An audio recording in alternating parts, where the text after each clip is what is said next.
दर्द बड़ी जोड़ बा दैया रे दैया।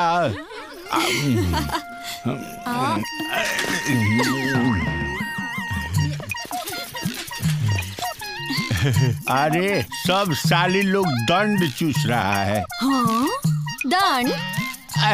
कहने का मतलब है कि ऊख चूस रहा है। तो वो भी आई चूसी ना।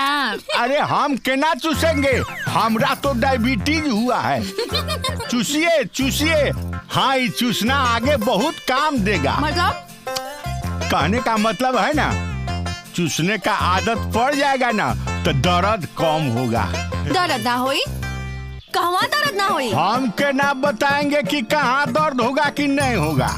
राते जे कमर में चोर घुसा था, पता नहीं निकला कि नहीं निकला। कहिएगा तो कोशिश कर देंगे।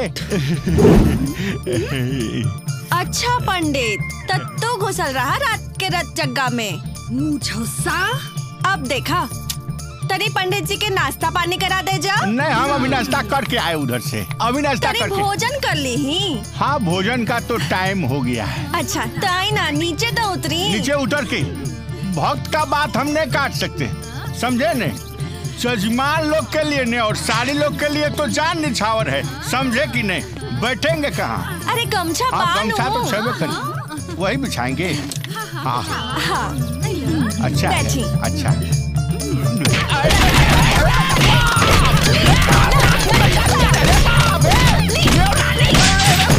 पापा हमरा जान लिया हो।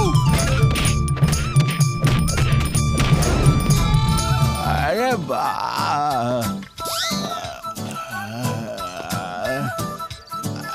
ले ले।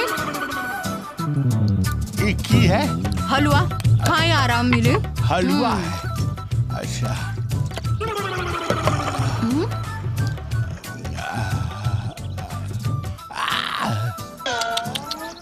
बड़ा चोट लागल बा, सेक ले। और तनी खाइयो ले। हाँ,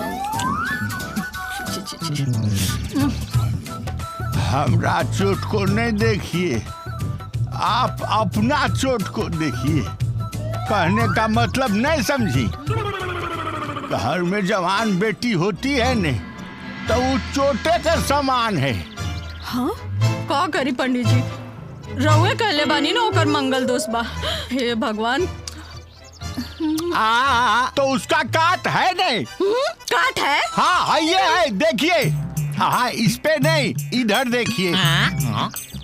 बताई ना, हम करे खातिर तैयार बानी। हाँ देखिए, गौरी का ब्याह पहले घोड़ा, गधा, कुत्ता, बोका, बैल किसी से करना पड़ेगा, समझे? अरे मजाको क्या कोई हद होला? वो हमार बेटी बिया। कौनो दुआरी के पोसल कुकुर बिलाना। हाँ। अरे पहले हमरा बात तो सुनिए, आप बीचे में हमरा बात काट देती हैं। ब्रह्मा जी इस पंचांग में लिखा हुआ है, समझे कि नहीं? मंगल दोष का काट वही है। उसके बाद जब उसका शादी होगा ने तो वो जीवन भर सुखी रहेगा, हमरा एकदम गारंटी है, समझे कि नहीं? ए पंडित, अब की बार बाहर भेटा गईला नु तो यहाँ आवे के लायक ना रहबो। अब देखिए, यहाँ के सामने हमरा धमकी मिल रहा है। गौरी, पंडित जी से कोई ऐसे बात करेला? चाहे जय हो जाए, हम शादी ना करें। हमहू देखतानी कि हमार ब्याह के करावेला, तो हमहू देखतानी तू ब्याह कैसे ना करबी। हाँ, जबरदस्ती करबू तो हम ब्याह के मंडप से भाग जाइब। हाँ? अरे बाप, जाने दीजिए मौसी जी, ये तो और बढ़िया शगुन है। देखिए, गौरी साली जब भागेगी मंडप से, पहला बार जो टकराएगा उसका शादी उसी से होगा। देखिए ना, पत्रा में लिखा है जी।